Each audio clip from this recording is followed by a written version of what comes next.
Welcome, everyone. Happy New Year. Happy New Year, teacher. Welcome to the Mashpee Men's Club. And we start off each meeting with a salute to the flag. And today, Al Toll is going to lead us in that. Thank you so much, Al. I pledge allegiance to the flag of the United States of America and to the republic for which it stands, one nation, under God, indivisible, with liberty and justice for all. Thank you. Brad, take it away. Okay. Gentlemen, if you pay attention to things like the Enterprise and Mashpee TV, you have noticed that there's been an awful lot written about things that are changing in the waters around Mashpee. And I happen to pay attention to those kinds of things.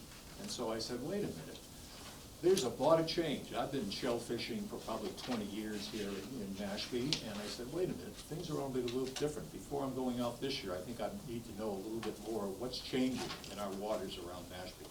And so I called Chris Avis, and when I told him it was in January we'd like him to speak, he said, absolutely, I'll be there. He doesn't, quite frankly, he doesn't want to be on the water today. He'd much prefer to be in here talking to anybody, even us. So therefore, I wanted to welcome them. This is, it should be very interesting. I've known Chris for 20 years, and I first met Chris, I have to tell you this because I think it's also says a lot about the guy, that I met him when I came here. I wanted to find out what goes on in the town. So what I started doing was going to the town hall on certain meeting nights and hearing what's going on. So the first time I think I met Chris, I sat in the back of the room and wanted to know what the finance committee was up to. And this guy, as a very young man, was holding court amongst all of these old codgers. He was making sense. He was pulling them back and kept them focused on what they had to deal with and get it done so that there'd be a proper presentation at the annual town meeting. And so that's when I first met him. And then I also had the pleasure of working with his wife. And so I've known him, and it's a great family, a lifelong resident here of Mashpee. So he is welcome here, but he's brought Tyler with him. And Tyler is new to the town, only a few years now, I guess. And Tyler is a graduate of Unity University in Unity, Maine, or thereabouts. And very interesting university. Get a minute, check it out. And it's very appropriate for the work that he is doing now, and he brings his very recent education to bear on the problems that we have here in our waters. And so they will describe to you what they have been doing and what they plan to do and how it will impact your shellfishing this year and many years to come. So, Chris, I'll turn it over to you. Okay, great. Ask questions, guys, but Yeah, this is they've got interactive. Brad, thank you very much. That was awfully nice. I have known Brad for a very long time, and I served on the finance committee for 10 years in the town. As everyone knows, that's a volunteer position, so, and we don't get a lot of, positive things back on the finance committee. But I moved into this role. I started as a natural resource officer for the town about 4 years ago. And I was promoted to the shellfish constable about 2 years ago. We've been doing some, I think, tremendous amount of work. We actually propagate the largest amount of animals on the Cape. And when I say animals, I mean quahogs and oysters. So what we'd like to do is start off with a short video which will show you the problem. And the problem's not indicative of just the town of Mashpee. It's all up and down the East Coast, it's the Cape. And I think what you'll see in this is, everything that we've recognized, because I've grown up here in Mashpee, and I've seen the development and so forth, and the degradation of our rivers and estuaries and stuff. And this will be a short video, and then what will happen is Tyler's gonna give a presentation as to how we're trying to combat this nitrogen loading that's going in using a natural methodology of oysters and quahogs and other seafood. So, but once we get through, we want it to be interactive. So if you have any questions after the video, once Tyler starts, going through his thing, just raise your hand or speak out. You know what I mean? Because it's pretty in depth, but we don't want to. If you have any questions, just raise your hand. Absolutely. Tyler? Yeah, we'll just run for a couple minutes and we'll go from there.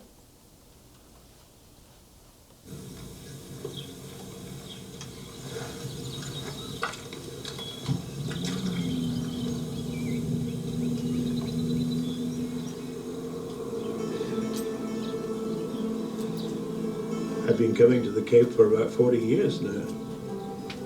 We go fishing, my wife loves to fish. We do shell fishing, oystering and clamming. We just spend a lot of time on the water, in and around the water. I served on the Waterways and Shellfish Committee. But we advise on how to improve the waterways, how to improve the shell fishing. Of course, both of those things have been deteriorating over the years. It used to be very active. Used to be able to just go out and catch fish.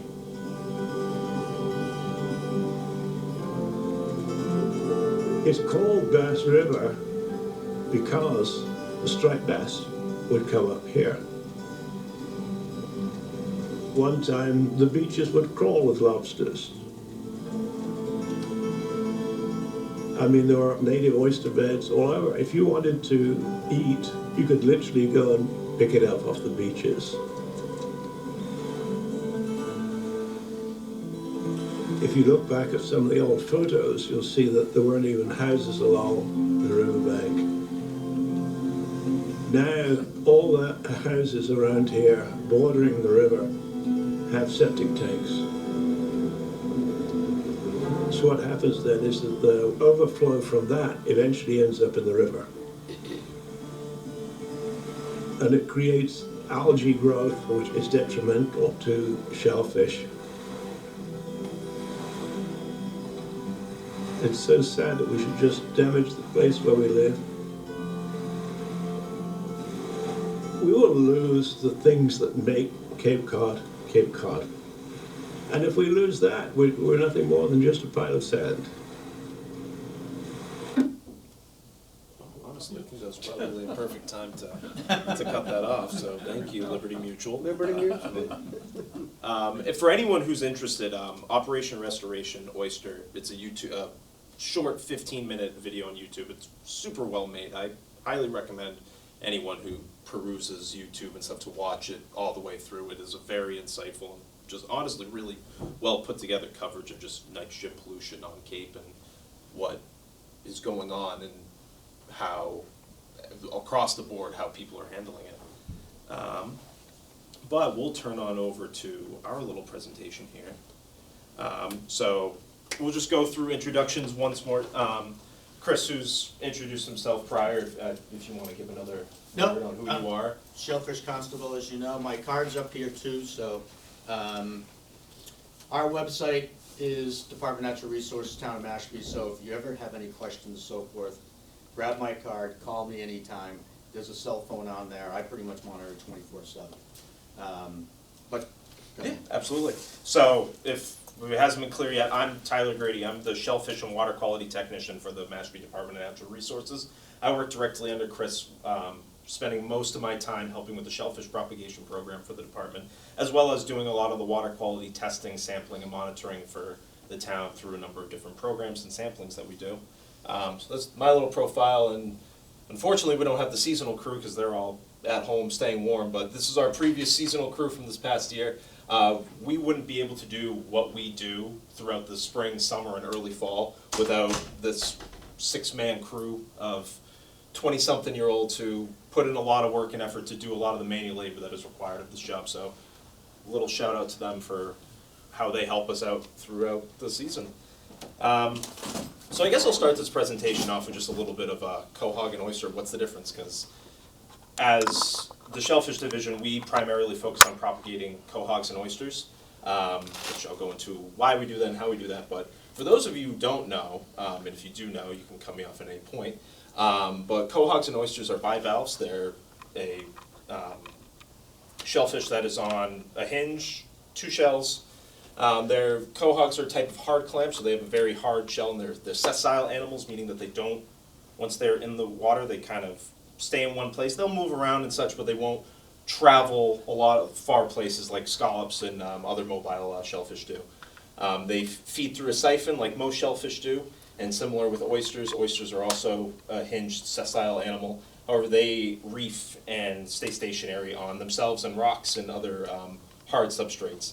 And both of these animals are subtidal and intertidal animals, meaning that they're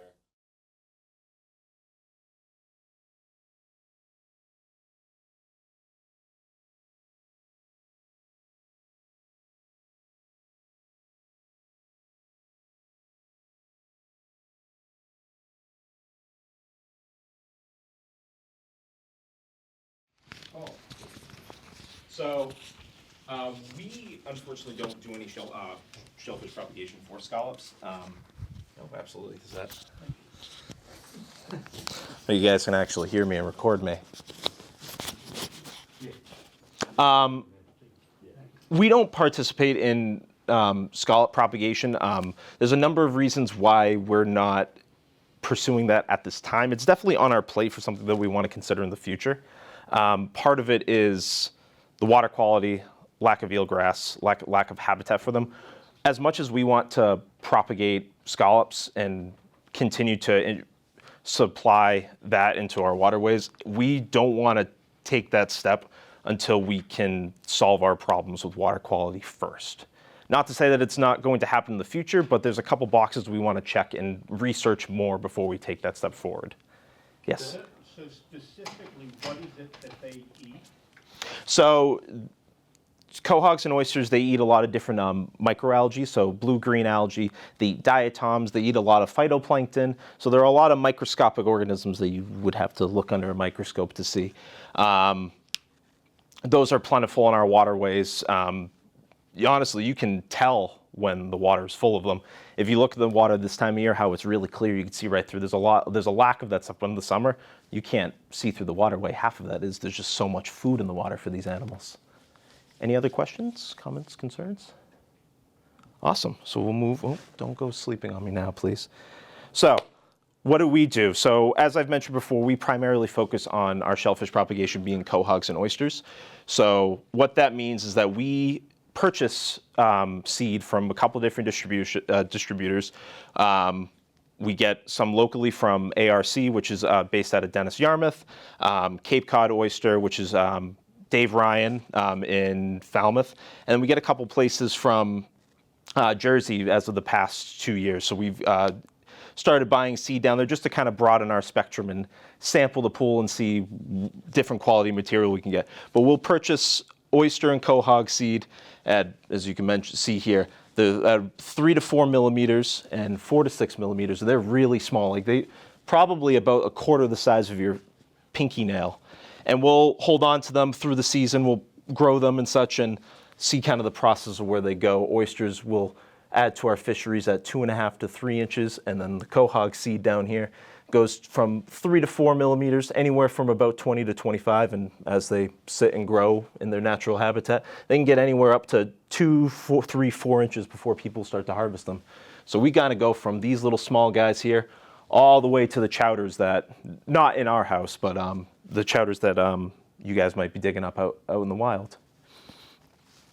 Where do you get all these seeds from? So we get them from a couple different seed suppliers, people who raise the spat. I know you said that, but I mean, how do they produce? So they have a set that they'll breed. So they'll release their sperm and eggs into a water column, and these distributors will capture it and grow it from there. They'll feed them. Some places will either do it out in an enclosed area, whether it's they have an own estuary system that they feed from, or they'll grow their own algae. I know ARC has their own food that they make in-house, and then they'll supply to the babies that they propagate. And towns like us, whether it's private growers and stuff, will purchase the seed from these distributors, and they'll grow and propagate them for their uses. And we're talking, to just give you an idea, so what I stepped into is we were pretty much buying a lot of our oysters and quahog seed locally, which is totally fine, at ARC, as Tyler spoke about. But we wanted to start diversifying because it's not a perfect science when you're growing seed, from algae, with the algae and stuff. So we were running into a little bit of sort of ARC and some local people giving us the seed that we actually ordered. So we wanted to diversify. So we started looking at, so the Department of Marine Fisheries who pretty much regulates a lot of the water quality and what we can and can't do. Division of Marine Fisheries, based out of New Bedford and Gloucester, comes up with a list and says, you know, you're able to buy seed from Maine all the way down to New Jersey and Delaware. We don't go any further south because you start getting into disease-ridden stuff that's down in that neck of the woods. We don't want to introduce it into our waters.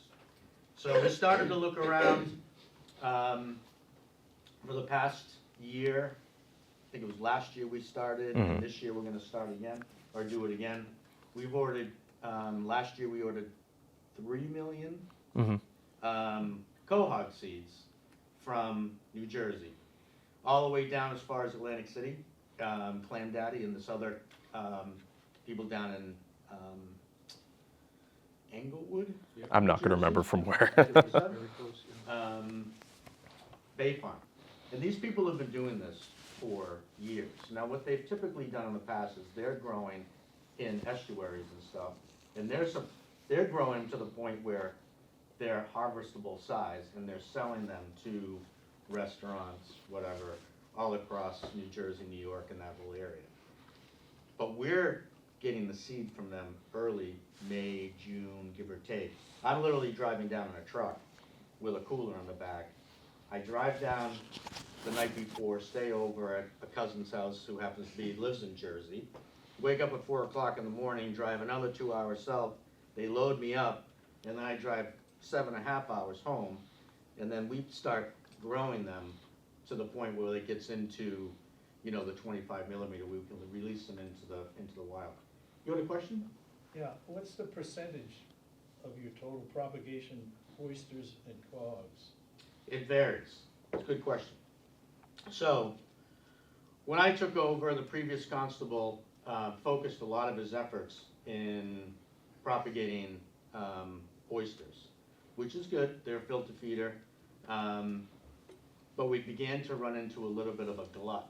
So we kind of pivoted and went more to, we did like almost 4.5 million or 5 million quahogs and went easy on the oysters. Now we've got a pretty good, you know, the oysters were doing pretty good. You know, we encourage you folks to come down to the fishery, which is, this year was at Aquay Bay. We opened up a new one to Consett Island to get your peck a week if you're buying, you know, if you have your shellfish permit. The more oysters we can get out of the water, the more nitrogen credits we can take, but also it frees up our gear so we can do it all over again. This year, for 2025, we're gonna do 3 million quahogs and 3 million quahogs and 400,000 oysters. Because we did 3 million oysters this past year, this past summer. So they're all out there cooking. We have probably 4 to 5 million oysters in the waters. Now you say, well, okay, that's great. The thing is, what they're doing is they're filtering the water, they're getting nitrogen out of the water, all the bad stuff. It's bad to the water, but these guys love it. They absolutely grow like this, and they're perfectly safe. We have our oysters tested. There's no, that's what they do, right? So to answer your question, it fluctuates. It really depends on, you know, where we are with our equipment and stuff. There's a capacity for Are we us. doing our best, are we doing a good job in harvesting for you? To be quite honest with you, this year, as I said before, we opened up another fishery at Consett Island in conjunction with Falmouth. Falmouth has typically only had their oyster fishery in West Falmouth, Chappaquay Beach. Yeah. So speaking with Chuck over there, the constable, they said, hey, what about doing one in Secaucet? We'll do, you throw some oysters at it, we'll manage it, we'll throw some of our stuff. And we had a very positive response. To date, I think the number is I think it was about 65,000 oysters were pulled out of there from November 1st till today. As you may or may not know, the Mashpee Neck boat ramp is under repair, or I should say is being rebuilt. They started back in November 15th. Well, they started in September. My bad. It was First. closed in November. And they were supposed to open it November 15th. And it's still not open. So an oyster fishery starts November 1st. So we've had to move our operation over to Aquay Bay Boat Ramp. I don't know if anybody, who's an oyster farmer here? You are, that's good. Brad is. Pretty cold right now, though. You know, there's ice in the bay. I mean, that's kind of thwarting our efforts to get Yeah, out there well, to not too replenish. cold. However, I encourage y'all because we kind of make it sort of simple, stupid, because quite honestly, we put them in cages that are about a double size of this table. And we literally take the oysters, dump them in cages, and if you go down there on a low tide, you don't even need boots. You just go down and pick them up, put it in your basket, and off you go. It's best to meet the boat. Yeah, sometimes you can meet us when we're coming in, sure. But as I say, the more stuff that you folks take out, so the permits are $5 a year, and that includes year-round cohogging, and oyster time is November 1st through March 31st. So, I really encourage you all to come down and grab your peck of wheat, because, it helps us, it really does. Yes, sir? The permit, is that only for Mashpee residents? Well, an out-of-town or out-of-state person can buy a permit, it just, the cost changes. Okay. And I think it's $85. Oh, 85, okay. Yeah, it's still, I think, relatively inexpensive. You can't beat it because how much do you pay for an oyster at a restaurant? Right. $200. Yes, sir. How do you monitor the survival rate of the seeds? Sure. It's a really good question, and I'll actually defer to Tyler. He's our numbers guy. So we literally have a 10-page spreadsheet where we take the seed in, we count when they came in, how many that came in, where they go. Tyler's gonna get into sort of like, we grow them in upweller tanks, land-based tanks. We grow them in flupsy docks, floating upweller systems. So if you've been to the dock at Aquay Bay, there's 2 floats past the gangway that we literally have these square silos in the dock. We're growing shellfish in those docks. We have 5 docks at Little River, our facility at Little River. And we have our nurseries, which are out in the middle of the Pompanesett Bay on Thatch Island, as well as in Great River. So as we go through the process, we're constantly, because what happens is these things grow. And as, there could be 5,000 in a tray. Next thing you know, that 5,000, think about 5,000 cohogs at regular size. So we have to constantly split. So he's the numbers guy that says, okay, 5,000 got split to 2,500, that 2,500 got split to 1,000, that got done. And as that process moves forward, we're looking and saying, okay, what do we have for mortality? And quite honestly, we've been super successful because of the 6 seasonal people that he spoke about earlier, plus we have AmeriCorps volunteers. We also have volunteers like this guy over here. So they help in allowing us to take 5 million or 6 million, whether it's oyster seed or cohog seed, and continue to split them, and we start looking at, do we have mortality? What's the reason for it? You know what I mean? But again, we've been pretty successful in not running into, and when you're dealing with 5 million, I think we came up with 0.01% of mortality rate in the past 2 years, both with cohogs, and I think it was mostly cohogs. I don't even think it was oysters. Oysters is a whole different thing. Essentially what we'll do is when we receive a seed order, we'll go through and it might sound daunting, but count the stock. So it's all, we're not sitting there counting 1 million cohogs or oysters. We're doing their basic volumetric counts, and we'll do a subsample of counts, let's say 100, and then we'll take an average for that volume, take the volume of how many cohogs we have. Let's say it's 50 liters of cohogs, and that's 1 million at the size of your pinky nail. And throughout the season, as they grow, we'll do periodic counts to keep an eye on how much we have in stock. And from there, I mean, when there's a difference in numbers, there's obviously going to be some percentage loss, but it's been super insignificant for us, which has been great, not only from just the proactiveness of us and our staff, just the way we've been able to manage everything has been great, so. Yes, Bill? What's your budget for 5 to 6 million seeds? How much do they cost? Sure, so I must say that the town is very generous as far as our propagation efforts, but we also receive propagation funds from dock mitigation areas. So a person goes to put a new dock in, they're taking land underwater. We have a formula as to come up with sort of what does that, how much space are they taking away from future propagation efforts. So there's that revenue stream. That's, you know, you can't count on that year to year, but the past couple of years has been anywhere from 20 to 30,000 per year. But also the town, your taxes help the department. Last year, I think the propagation budget, which includes, you know, not only seed, but it also includes gear. It includes, you know, our boats, whatever it takes for us to be able to get the animals in the water. I think was close to $180,000. However, getting back to the reason why we're looking at diversification as to where we purchase the seed, we're buying seed for $16 a thousand down in New Jersey, where the Dennis company up here in ARC was charging anywhere from like $28 per thousand for seed. So we're looking around to be sure we're sort of getting the best deal, best bang for our buck.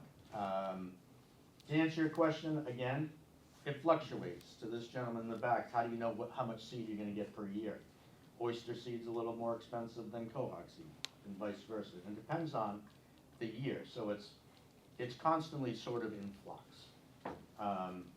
But it's safe to assume, I think this year our seed order is gonna be somewhere just shy of $100,000 for seed. Thank you. Yes, sir.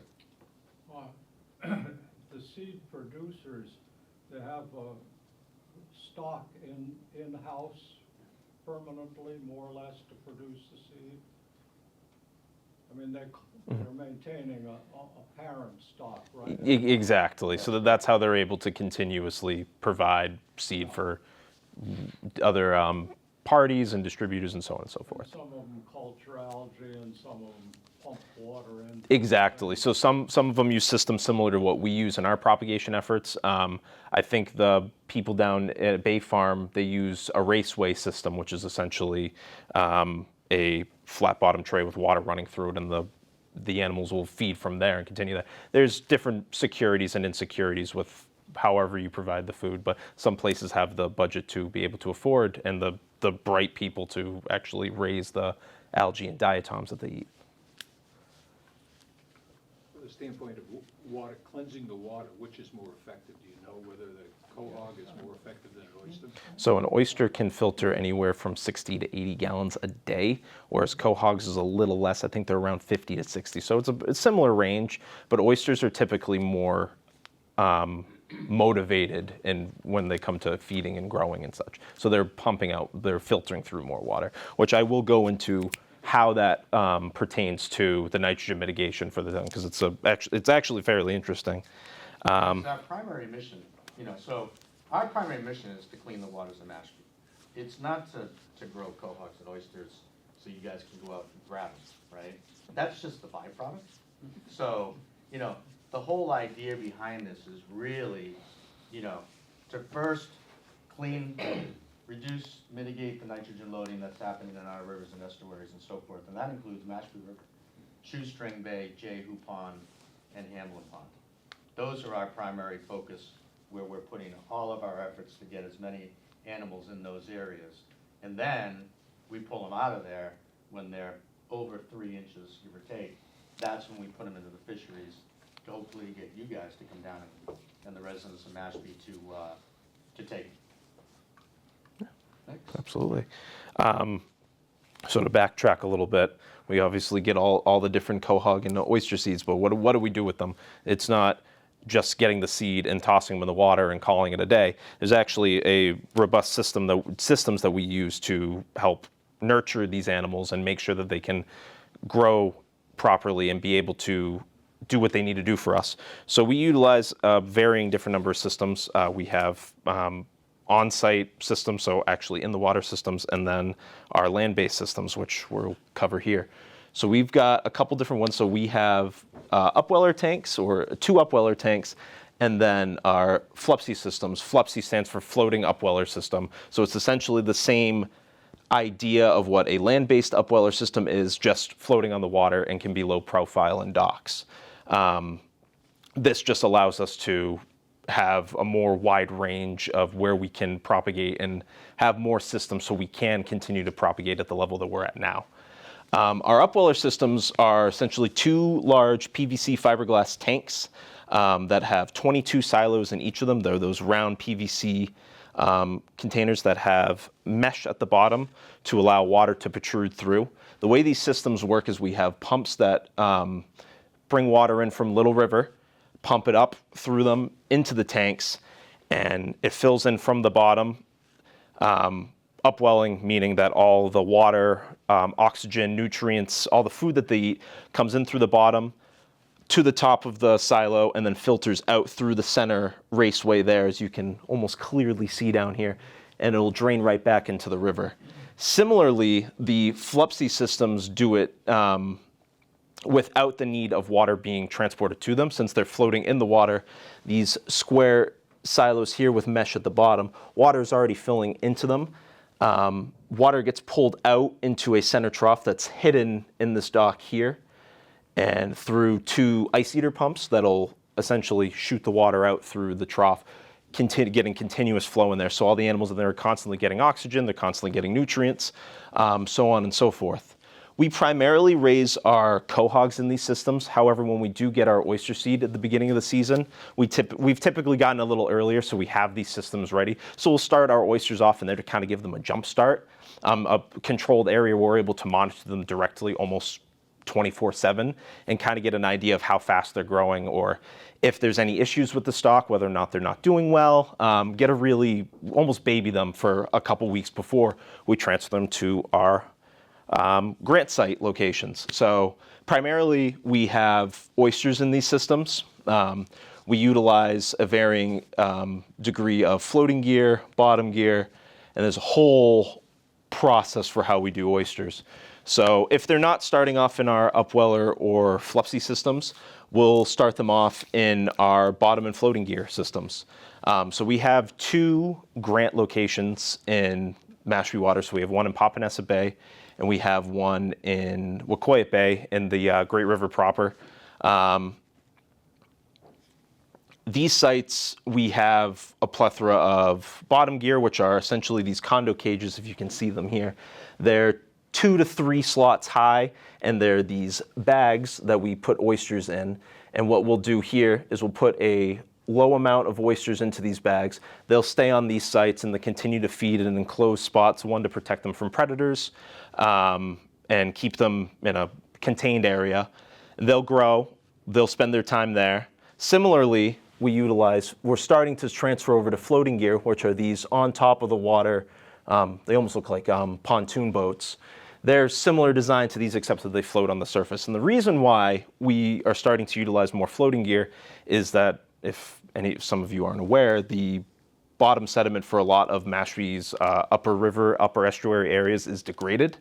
The bottoms are starting to become a lot more silty and muddy. So to make our lives easier in our propagation efforts and to get animals into these areas that are targeted, so like Jehu Pond, as Chris mentioned before, Mashpee River, Hamlin Pond, so on and so forth, where these areas have the most degradation, we're able to still grow animals in these targeted areas, but not have to worry about the bottom, keep them all on the surface. And they still do the same thing. They'll still filter feed, they'll still grow properly, and actually some of them really like these areas because there's a lot of food in them, there's a lot of excess nutrients in them, they thrive really well.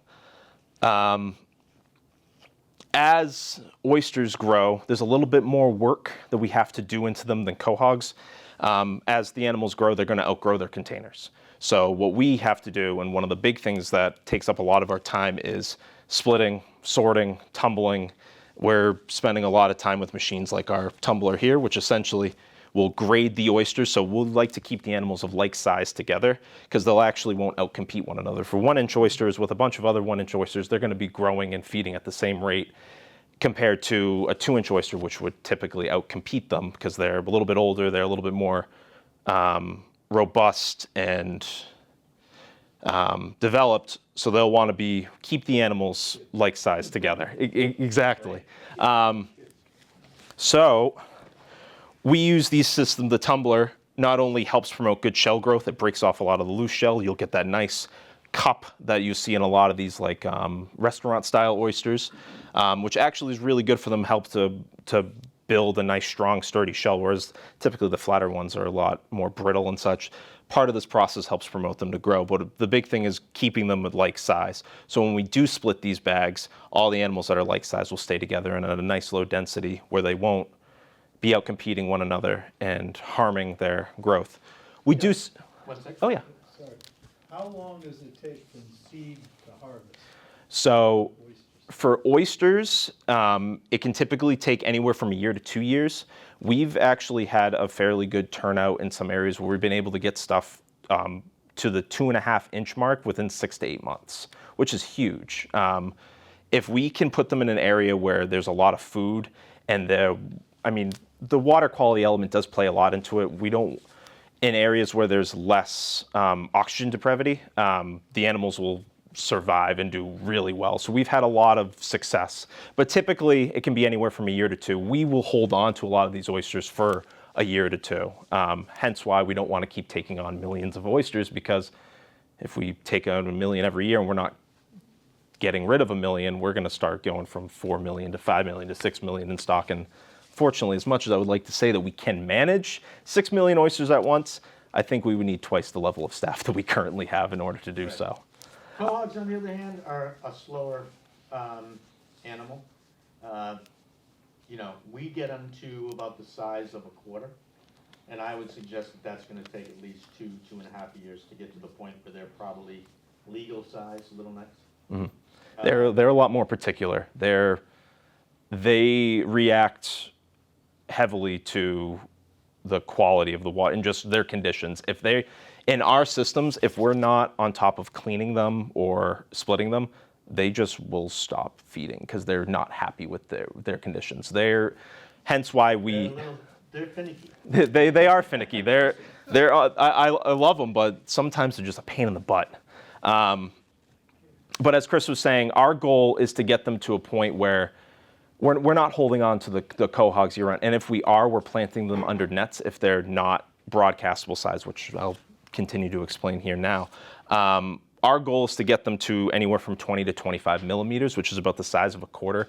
That is the recognized size where their foot is developed, so the organ that they use to actually dig into the sand and move around and establish themselves where they're able to stay and feed and so on and so forth. And it's also a big key sign that they're able to protect themselves from predators.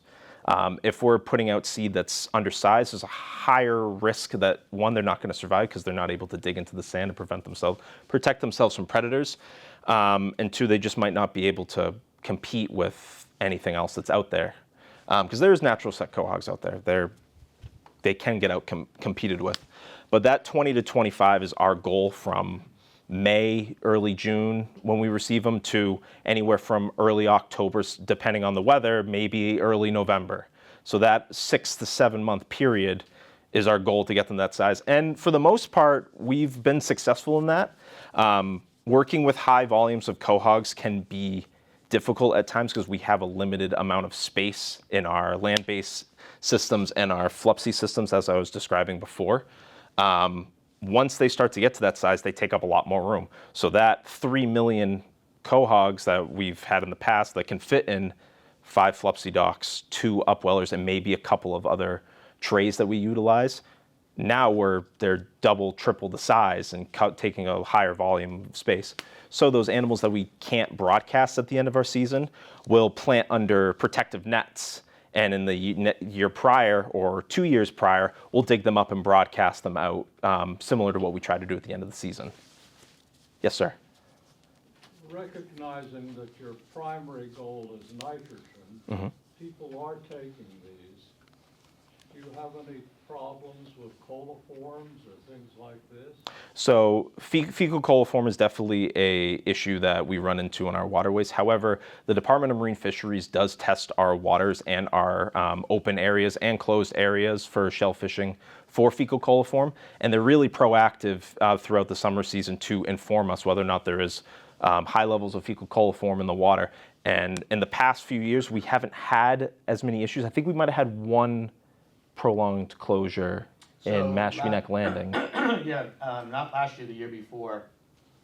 Again, oyster season is typically open November 1st to April. Well, the department comes down and tests all of our waters at different locations. Pompanesett Bay probably has at least 20. Yeah, there are 22 spots that they test. 22 spots that they test 5 to 7 times a year. Same with Wacoya Bay, probably has just as high as amount. So they'll come down and they'll tell us whether we can open or not. 2 years ago, we had a very warm fall, and it was, I don't think they opened us up until December 1st. So what I would encourage you as well is to go to our website. We have updated maps as to areas that are open and closed. So you can look to be sure, like right now, the entire town is open. I'm pretty much gonna tell you that by April 1st, we'll go into our, quote, seasonal closures, which will be Mashpee Neck, everything from Gooseberry Island back, Mashpee River, Shoestring Bay. That's closed to all shellfishing. No cohogging, no soft shell, no oystering and stuff like that. Areas in Hamlin Pond, there's areas that are prohibited year-round. So the back of Hamlin Pond is prohibited for good. There's parts of, there was a closure a year ago, all of Upper Great River, Jehu Pond was closed. And there's other areas that are closed, and that really has to do with mooring areas. So if you have a concentration of mooring areas with boats on in the summertime, the FDA has come out in conjunction with the DMF and identified areas that those areas will close. Those areas include Mid-Great River, Aquay Bay, half of Aquay Bay where the boat ramp is and stuff, that's closed in the summertime. And that's primarily due because of boats. The FDA looks at it and says, well, there's a boat out there. They think even if it does have a porta potty and stuff, they're thinking that the boat owner is, out there and they're flushing their toilets, at the mooring. In my honest opinion, that's nothing further from the truth. We have a pump out facility in the town of Mashpee. That boat travels from Wacoya to Pompanesett Bay almost 3 times a week. It goes back and forth. It does all the marinas. It also, we have a policy on the books where you can't sleep over on your boat, which again necessitates somebody who would wake up in the morning and has to take a leak or whatever like that, right? So, there's a lot of things that contribute to the fact that I don't necessarily believe, this might be happening. This is a blanket policy the FDA put out across the United States. I don't think it's happening here, but we have to comply. So those maps are updated on our website seasonally, so that's a really good place. Or if you're ever confused, pick up the phone and call. My cards are up here again, but why don't you continue because we're starting to run out of time. Yeah, is there any other questions about our propagation methods and, yes? I want to go back to the seeds. Sure. Are we saying that the adult shellfish are producing seeds, and if they are, how much? So the way shellfish breed and how most sea creatures do breed is that they release their sperm and eggs into the water column, and it's kind of like immaculate conception at that point, whether or not like the seed and egg meet each other and will produce a spat. In these concentrated areas, an individual shellfish can I believe the statistics about 1 million sperm or eggs in one fell swoop. So if they're working, if they have a parent brood in a fishery, it's in a concentrated area, it's in an enclosed facility where they're able to capture as much of that spat as possible to be able to culture it and grow it from that point. So they have a higher success rate, whereas in the wild, I mean, you have natural set quahogs, oysters all over the world. Like it's definitely working in some way, shape, or form. Just to kind of, in the town of Mashpee, in most, let me put it this way. It's our understanding that the oyster natural set is only happening now in Wellfleet. We used to have natural oyster set all across the Cape, but of course, because of the houses and everything that got built up, you saw the video at the beginning, right? The bottom is muddy, it's not conducive for these animals to live and survive and so forth. Quahogs, on the other hand, there's a natural set that happens in the middle of Wacoya Bay that we're aware of. There's a natural set that we believe happens on the Barnstable side of Poppy Bay. So there are sort of natural sets that's happening, but not historically the way. That's why we have to, you know, propagate and supplement sort of our efforts in order not only to clean the bay, but to have a healthy fishery. Does dredging help your situation, or is it So, hurt your situation? You know, we can't, so if anyone, we're in the Mashpee River probably every 2 weeks. And I consider it dangerous because, quite honestly, you could be this far away from the shore and sink up to mud up to your waist. Absolutely. And there's no way that anything's gonna grow in that environment. So hence why we've gone to the floating gear. You know, I'm not the person that could say if we dredged Mashpee River or Shoestring Bay or Hamlin Pond or Jehu, would these animals come back? The sand's there, because eventually you do stand on, you know, it's sheer waste, but you stop. It's a place to get out, but, you know, I can tell you that, you know, there is a sandy bottom, it's still there.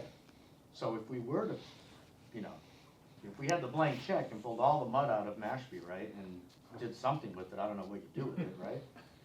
You know, would the natural habitat come back? I'm in the camp that says it probably would, but, you know, it comes down to, you know, and quite honestly, the sewering efforts that are happening in town are literally a step in the right direction, because I can tell you, in the Mashpee River alone, there was a study done by our two previous constables, Rick York, if anybody remembers Rick. Oh, Rick, sure, He came up with the formula that said, if we were to just mitigate the nitrogen loading that's going into the Mashpee River, meaning whatever's coming in, oysters would filter out, so you'd have a net zero. You'd need 35 million oysters in Mashpee River alone, just to mitigate that loading. So the sewer project that's going forth all through Pirates Cove and up through the sort of the whole area of Mashpee River, you know, we know is gonna have a positive effect on Mashpee River. Now, how long it takes for that bottom, you know, and stuff like that to regain or to get back to where it was, Brad, I you know, no one really knows, but, you know, it's, again, you saw Bass River, it's happening everywhere. So, you know, our 6 million animals in the water is literally a drop in the bucket. But we can tell you that in Hamlin Pond and Jehu Pond, we've met those total maximum daily loads with the oysters that we have now. We'll never reach Mashpee River or Shoestring Bay. The numbers that's flowing into those estuaries and rivers is just way too high for us to combat. We don't have the staff. We barely are able to do what we do. There's 4 of us in the department, Harbor Master, Natural Resource Officer, myself, and Tyler in the winter. And that winter is October through, call it May. We staff up to 6 seasonal employees from May From May till about mid-October, just to be able to handle this amount of animals and stuff. I can tell you, and I'm not boasting about us, but most towns on Cape are propagating anywhere between 100 to 200,000 oysters a season, maybe doing 50,000 to 100,000 cohogs. So the town's been extremely generous with us as far as staffing levels and propagation budgets and stuff like that to be able to do what we do, plus the infrastructure that goes along with, everything that we need to have, cages, floating gear, blah, blah, blah. You've talked, all the numbers you talked about, the millions and millions that you guys go out and buy and then propagate here. What about the private grants that are operating? Sure. Aquay Bay has one on the north side of Aquay Bay. I can't even remember his name now that has that particular grant. The Burtisses. Burtisses are over. Oh, in Hamlin Richard, Pond. Dick Cook has Dick one. Cook has one there. Doesn't he have some out in Papaneset Bay? So there's actually 5 growers in town. So we'll start with Coy. We have the Burtisses, which are in Hamlin Pond. We're actually right now in the process of getting what I asked for a propagation report. How many animals did you buy? How many animals did you sell? That counts, right? I don't know those figures for this year, but the growers are typically around 100,000 oysters. That's where the money is. Cohogs are a lot of work, and they're more expensive, and they take, bless you, and they take a different sort of, we have the infrastructure. Most of these grows don't have the infrastructure to have upweller tanks or flupsy docks and stuff like that. So they're primarily focused on oysters. John Quaterio just took over a grant in Lower Great River. I think he propagated somewhere around 100,000 oysters this summer. Then we go to Mashpee, you have Dick Cook. He has a small area in Aquay Bay, and he has a main area out on the middle of Thatch Island, in the middle of Poppy Bay. He's somewhere about 100,000 oysters. And then you have the tribe. So the tribe has a grant off of Gooseberry Island and Poppy Bay, and they have 8 acres off of on Thatch Island. And they do a tremendous job of growing. They're somewhere north of, 600,000, 700,000, 800,000 oysters that they're growing, but they also do cohogs right around Gooseberry Island under nets, as Tyler was speaking of. So they're a tremendous partner with us. We work really well with the tribe. I got to tell you, their DNR and their staff for aquaculture. If we need something, they're there for us. Vice versa, if they need something or they've run into issues and stuff like that, we'll run out and help them. As it should be. Yeah, they're excellent. They really are. Well, again, we don't want to keep you here till lunch, but Tyler's got a couple more slides. Yeah, I think. Get through it, and then we'll have some more questions for sure. So this last section really kind of encompasses the big old question: what does raising all of the shellfish that we raise do? You hear all these terms: nitrogen mitigation, oysters and cohogs removing nitrogen from the water. Well, exactly how do they do that, and what's the overall benefit?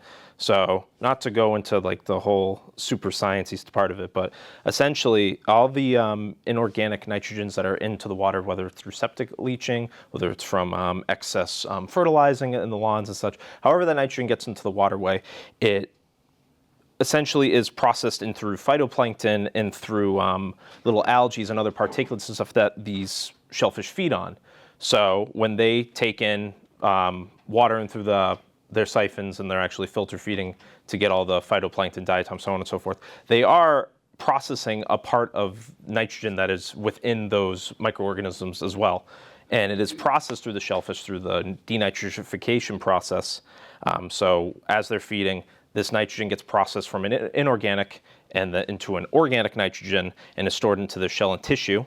It's also processed through their feces. So when they poop, essentially, it goes into the sediment, and then from there, microbes and stuff will continue the nitrogen process and release any of the organic nitrogens as a gas, which is essentially it not necessarily getting rid of, because it's not always going to be gone, but it is processed in a natural way from where the harmful inorganic nitrogens are processed into an organic nitrogen, which is much better for the environment. So oysters, as I've mentioned prior, filter from anywhere from 50, 70, 80 gallons of water a day. Quahogs are a little less. They're about that 50 to 60 range. And as they filter, they're taking in this nitrogen, processing it into their tissues and shell, defecating it, and then it's getting processed naturally into the environment. So our goal is to propagate these oysters and quahogs to meet the total total nitrogen loading into each of the targeted areas in both Papaneset Bay and Wequoyet Bay. This graph here, essentially, I'll try and decode it for you guys. This column here represents the estimated amount of total nitrogen loading per year in each of these targeted areas. So, for instance, in the Papaneset Bay area, it's about 11.4 metric tons of nitrogen in the waterways per year. And in the Wequoyet Bay area, Hamlin Pond, Little River, Jehu, Great River, so on and so forth, is about 5.76 metric tons of nitrogen a year. The goal is to mirror that with shellfish in these targeted areas and help to try and meet the percentage of nitrogen being processed by these shellfish, and then eventually, as they're harvested and removed out of them, you're physically removing the nitrogen that's in their shell and tissue out of the system as well. And as Chris had mentioned before, the stock that we currently have in some of these areas is actually meeting those loads. In some of these areas, it's a lot smaller.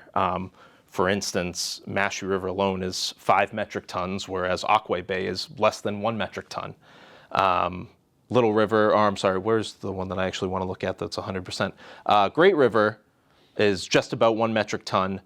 The amount of shellfish that we have between quahogs and oysters that we propagated there equates to about almost 2 metric tons of nitrogen, so we meet that area.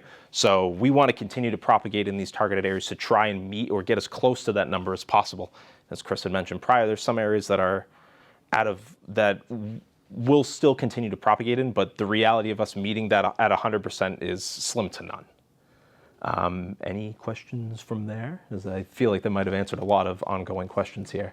Yes, sir. We keep talking about the pollution. Mm-hmm. Has any studies ever been made about how much pollution is caused by geese? So there's definitely a level of pollution that does come from waterfowl. That exact number I'm not too sure of, but it's definitely a concern more for the fecal coliform side of things. Poop waste from shorebirds, whether it's seagulls, geese, swan, in these areas that where propagating shellfish is definitely a concern, hence why we use bird deterrents and ways to keep birds from defecating on shellfish and stuff. There's definitely studies out there, but when it comes to derived pollution from those animals and the number and the quantity of it, I'm not too sure of offhand. But it's, in the grand scheme of things, I would assume that it's more insignificant than super significant. Yeah, it's pretty minuscule when you look at the numbers of, what a bird can do and stuff like that. And the good news is, as we spoke earlier, the DMF is they're sort of the fecal coliform people as far as letting us know when they're sampling the 25, 22 sites in Pompey Bay. What's it being derived from and where's it coming from? We all know Mashpee River comes from Wakeby. Shoestring Bay is coming from Santua Pond. All areas of concern for water quality. And what I can tell you is, I think the town does a tremendous job, partnering with not only SMAS, which is University of Southern Dartmouth, but also APCC. Tyler pretty much heads up that sort of part of the business. And, last year we did a capital improvement, or 2 years ago for these RBRs, which are monitoring devices, $30,000 a piece. One's in Santuit, one's in Wakeby, and another one's in Shoestring Bay. So the data is there. The data to say that the water is bad, it's there. You know what I mean? We're just trying to combat, when you look at it, when he's talking about metric tons and stuff like that, we're helping, you know what I mean? And the good news is that you guys need to get shellfish permits and start pulling some of these things out, like this guy in the back does. Super easy. We can't make it any easier for you, honest to God. I think it's easier than going to Rochi's and going to the market. Yeah, it is. The hardest part is shoveling the for you. To stretch off of that, how can you guys help us out? And the big thing is he's saying, get your license. Like, we want you guys to come and reap the benefits of your tax dollars, or they're going towards this propagation. Yes, the goal is to reduce nitrogen mitigation in the waterways by propagating oysters and quahogs, but the byproduct is that you guys get a fishery out of it. And we want you guys to come down and encourage you guys to come down and get your shell fishing license, get oysters in the winter, get quahogs all year round when you want. Like that is what we ask of you guys to come and do. And it's as much as I would love to, even if you just can't physically do it, as much as I would love to just do it for you guys, I don't have the time of day to do it for all of you guys. But for those of you who are also interested, we are trying to kind of bolster our volunteer list, and it would be helping us with just general stuff. So if any of you are interested, we do have a sign-up sheet up here. The big thing that there's just some basic requirements on there, but I think most of you are. Yeah, you're over there's 18. a couple with you if anybody wants to sign up. It's not a heavy lift. John Fawcett, I can tell you, started as a volunteer with us and moved into a seasonal position. But it's as easy as sitting down at a ramp looking at somebody's catch and making sure that they have a permit. Because for the most part, I work 6 days a week. Granted, on the weekends it's on the tide, so that's a couple hours. He does the same thing. We pull off. If I'm away on a Saturday, he'll do a Saturday, I do Sunday. So, it's Monday through Friday. So even volunteering at the ramp that John did, sitting down there making sure people have a current permit and that their catch is the right size and stuff. Also, if anybody hasn't gotten one of these things, please on your way out stop. This is safe seafood, how to handle. There's no oyster fishing in the summer. That has to do with a natural occurring parasite called Vibrio in oysters. The warmer the water, the higher presence, it will make you sick. We had an issue a couple years back where somebody went oystering and down at Mashpee Neck during late December. They threw the oysters in the trunk of the car. Happened to be a warm December day. They went shopping. They went out for lunch. They came home. They had an oyster. They got sick. They have to be cold. If you ever go to a restaurant and an oyster is not served on a bed of ice, send it back. They have to be at a minimum 40 degrees before you should eat them. They're perfectly safe, but they have to be cold. Unless you want to cook them, right? Yeah. Same with the quahog. No different. But so I encourage you to take one of these. And then the other thing we have up here is a, sort of what we do, why it's good and stuff. And I'll go one step further. Take one of my cards. If you have any questions or whatever like that, just give us a call.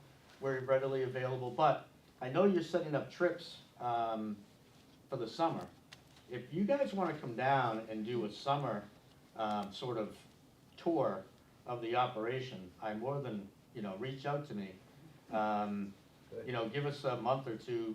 I would suggest doing it sometime in like June or July. Yeah, honestly, I think July is probably the best time because that's our August peak. Even. I think you'll probably have a bigger crowd, right? Because everyone's down in Florida or wherever. Right. But the more we can do to educate the community about what we're doing, how we're doing and stuff, I think you'll see that, it may encourage you to get your shellfish permits. Just one last question I have about this taking and removing of nitrogen. Is there a point in the size of these animals where their efficiency of removal of nitrogen levels Absolutely. drops? So, like anything in life, the older it gets, the less efficient it becomes. But All right, listen, I understand I'm the young guy here, listen, I'll reap what I sow soon, okay? My stand-up is not hitting it today, so I apologize. Once an oyster gets to that 3-inch mark, that's what is deemed as the fishery-ready oyster. That is the legal take per the state of Massachusetts. Anything above that in terms of efficiency will definitely start to go down. They'll start to grow a lot slower. It'll take a lot longer for them to throw on new shell. They'll feed a little less. Around that time is when they'll start to slow down. Now, an oyster, funny enough, can live from anywhere from 8 to 10 years. Now, will it always meet that point? Probably not. If it takes about 2 to 3 years for an oyster to reach that 3-inch maturity, probably from 3 to 4 years and beyond is when their efficiency will start to die down. Hence the reason why we want to push out as many oysters as possible after that point to make room for smaller seed, because the smaller stuff's more efficient. It's growing at a faster rate. It's going to be taking on a lot more food. So we want to push out all of the fishery-ready oysters as efficiently as possible in order to take on some of the smaller stuff. Yes, sir? You have a problem trying to get people to take those oysters. You ever sell them on the commercial market? So it's been brought up. What we don't want to do is flood the market. You know what I mean? We have a lot of private growers in town and private growers across the Cape and the South Shore. And, you know, if we started introducing millions of oysters into the market, what's going to happen, right? The price is going to go down. So we don't want to get into that business.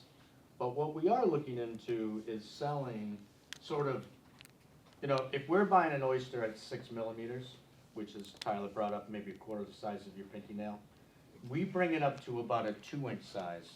What we're experimenting with is looking at selling it to other municipalities who don't have the infrastructure that we do, and selling it to them at a reduced rate, but more than what we paid for it. Coming up with that number, whatever that number is, you know, get a factor in payroll and some other different factors and stuff. And then looking at other towns and saying, you know, hey, we've got 100,000 2-inch oysters. Would you be interested? So we're, you know, I'm a member of the Barnstable County Municipal Shellfish Officers Association and whatever all these other different acronyms mean nowadays. So we're looking into just that, but it wouldn't be on a retail side or wholesale side. It'd be more municipality. That would make sense. You mentioned earlier about, you know, oysters not being safe to eat in the summertime, right? Yet you go to restaurants around here in the summertime and they're still serving oysters. How are They're those? not, they're safe. Oysters are safe to eat in the summertime. They have to be cold. There's no oyster fishing in the summertime, because what we're afraid of is somebody's gonna dig up an oyster, you know, wherever, go to the beach and just eat it like a quahog. Well, where You the know what I mean? Because restaurants, they where the don't have- restaurants getting them though? Huh? Where the restaurants getting them in the summertime? So, Vibrio season, which is dictated by the state, just to give you a background of what Vibrio means. Vibrio is dictated by the state by May 15th through October, call it 15th, all right? All of our commercial growers in town need to call me and let me know when they're gonna be harvesting their oysters in summer. Because that's where the money is, in the summertime. To harvest oysters now, there's no money in oysters because nobody's here, right? I mean, there's some money, but not a lot. Summertime, spring, summer, they're harvesting everything they can because they're getting anywhere from 60 to 70 cents a piece per oyster, okay? What I have to do per the state is do a Vibrio compliance, and I literally drive down to a ramp. Dick Cook, for example, or some of the other ones, will come in with their catch. Every catch is in a bag.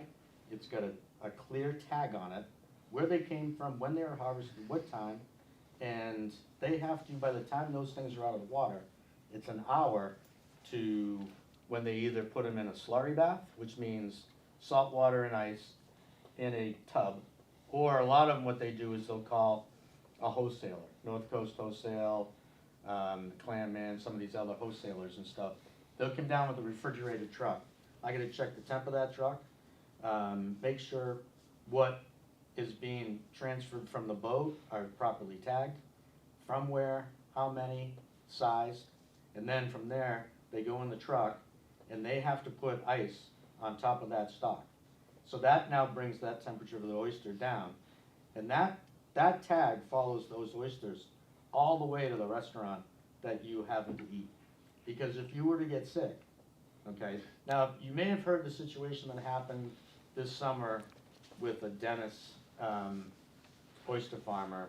I think it was in Dennis. Yes. Somebody got sick on an oyster, so the Food and Drug came in right out and stuff, and they're like, okay, what's going on? DMF was involved, the grower was involved, because they tracked it back to the oyster grower. And they actually thought it had to do with the birds actually on the gear pooping, and they thought that that might have been what may have happened. Well, interesting enough, we were at a Mass Shellfish Officers Association meeting, and they gave us an update. What it was, cross-contamination in the kitchen of a piece of chicken that on a board, that when they went to open up the oysters and stuff like that, just that little bit got cross-contaminated because they did a poop sample on the person who got sick, and it came up with this crazy stuff, and they're like, wait a second, that's bird. So they kind of went back to the grower. They closed them down for a month. And then they further dug deeper and deeper and realized that it had to do with the kitchen.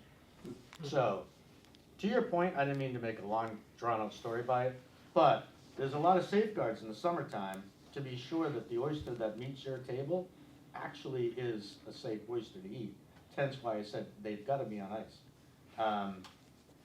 I don't have the confidence in the general public, honestly, to get an oyster in the summer, to get it down to a 40-degree temperature or less, and then start to eat it. You know what I mean? You may think it's cold in the fridge, it ain't cold enough. You know what I mean? So, you know, in order to get that oyster down to that temperature, it takes a little bit of time. It's not like you can just throw it on ice, let it sit for an hour, and then pop it open. You know what I mean? So, Vibrio is this thing that's naturally occurring in every single oyster that you'll eat, whether it's here or down south or whatever. But that temperature, once it goes above 40, 45 degrees, exponentially that